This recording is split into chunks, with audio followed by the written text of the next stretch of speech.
करेंगे baby food के बारे में। So this is my opinion and I really believe कि मैं मेरे बच्चों को बाहर का नहीं खिलाना चाहती as far as I can. तो मेरे पहले बच्चे को भी मैंने बाहर से सेरेलैक नहीं कभी खिलाया। कोई भी बेबी फूड मैं बाहर से नहीं लेकर आती थी, मैं सब कुछ घर पे बनाती थी।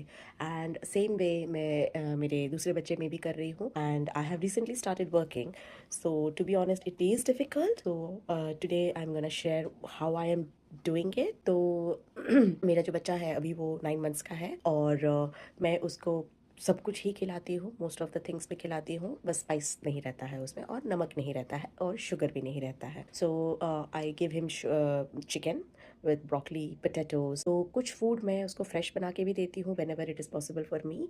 जैसे कि चपाती है तो चपाती में अच्छा खासा अमाउंट का घी लगाते हैं और वो अगर हम उसको छोटे छोटे टुकड़े करके देते हैं तो वो खा लेता है, और लंबा स्ट्रिप भी काट के देते हैं तो भी खा लेता है। सो समटाइम्स मैं चपाती देती हूँ, समटाइम्स मैं उसको राइस देती हूँ। मैं विदाउट सॉल्ट का राइस बनाती हूँ, थोड़ा घी डालती हूँ उसमें। तो और कभी कभी मैं उस राइस के अंदर एप्पल को ग्रेट कर देती हूँ just to make a binding, या फिर पीच को ग्रेट कर देती हूँ, या फिर योगर्ट दे देती हूँ। सो इस तरीके से तो ये चीज़ें तो मैं जो फ्रेश हो पाता है वो करती हूँ। Other than that I freeze food for a week. तो जैसे चिकन है तो चिकन को मैं स्टीम करके उसको ग्रेट कर देती हूँ। जो हमारा नॉर्मल चॉपर होता है उसके अंदर आप उसको घुमाएंगे तो वो बहुत ही अच्छे फाइन पीसेस हो जाते हैं उसके। And I mix potato, broccoli, asparagus, and whatever green veggies I can get. Sometimes even spinach. So I make these nuggets for him, adding a lot of butter and or ghee, and I also put bit of cumin powder just for some flavor, and this is totally optional.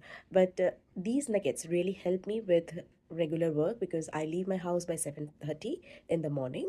So obviously इतनी सुबह मैं नाश्ता और बच्चे का खाना सब कुछ नहीं कर सकती हूँ। तो मैं ये नगेट्स को फ्रीज कर देती हूँ पूरा बनाकर। आप मेरे वीडियोस देख सकते हैं जिसमें मैंने बहुत सारी रेसिपीज शेयर भी की है, और आप मुझे कमेंट करके बता सकते हैं अगर आपको कोई स्पेशल चाहिए, कोई रेसिपी चाहिए जिसके अंदर आप कोई स्पेशल इंग्रेडिएंट ऐड करना चाहते हैं। तो एक तो मैं चिकन नगेट्स बना के रखती हूँ जो कि थोड़े वेजिस के साथ होता है। दूसरा मैं स्वीट पोटैटो के भी बनाती हूँ। तो स्वीट पोटैटो को मैं स्टीम कर देती हूँ और उसके साथ में मैं कैरेट हो गया या कुछ पोटैटोज़ हो गए, थोड़ा सा ऐड करके 2-3 चीज़ें ऐड करके बनाती हूँ। और कभी कभी मैं नट्स का पाउडर भी डालती हूँ, बट मैं हमेशा नहीं डालती हूँ बिकॉज़ नट्स के लिए मैंने मेरी मदर इन लॉ ने अलग से लड्डू बनाए हुए हैं, और वी प्रेफर कि हम वो दे दें ताकि हर जगह पे नट्स देने ना दे, बहुत हेवी हो जाता है, तो हम अलग से दे देते हैं इसलिए। तो इस तरीके से मैं अलग अलग फूड बनाकर फ्रीज कर देती हूँ। मैं बच्चे के लिए ब्रोकली एंड कॉलीफ्लावर का पराठा भी बना के रखती हूँ बिकॉज उसको कॉलीफ्लावर नहीं पसंद है पर उसको चपाती खाना पसंद है। सो मैं इस तरीके से चपाती चपाती नहीं बोलेंगे उसको, पराठा जैसा, बट बहुत ही पतला आटा करके उसको पॉलीथीन के ऊपर पतला सा रोटी करके उसको फ्रीज कर देती हूँ मैं।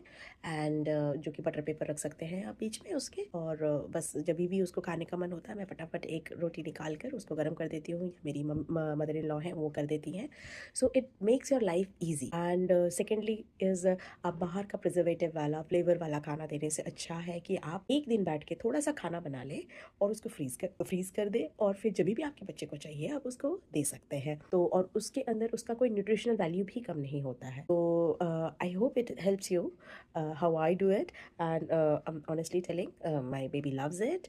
He is like always happy to have the food, especially chicken nuggets are his favorite. So please do comment if you want recipes in detail. I can share it. And yes, so my baby is also going through a growth spur. So he's not eating food which he used to eat earlier. So what I am doing is I am not forcing him to eat the same food, and he gets the food only for a week. So it's not like he's eating the same thing all year round. No. So what I am doing is I'm just doing some different combinations of rice and chapati and oat, sometimes millets, to make new flavor.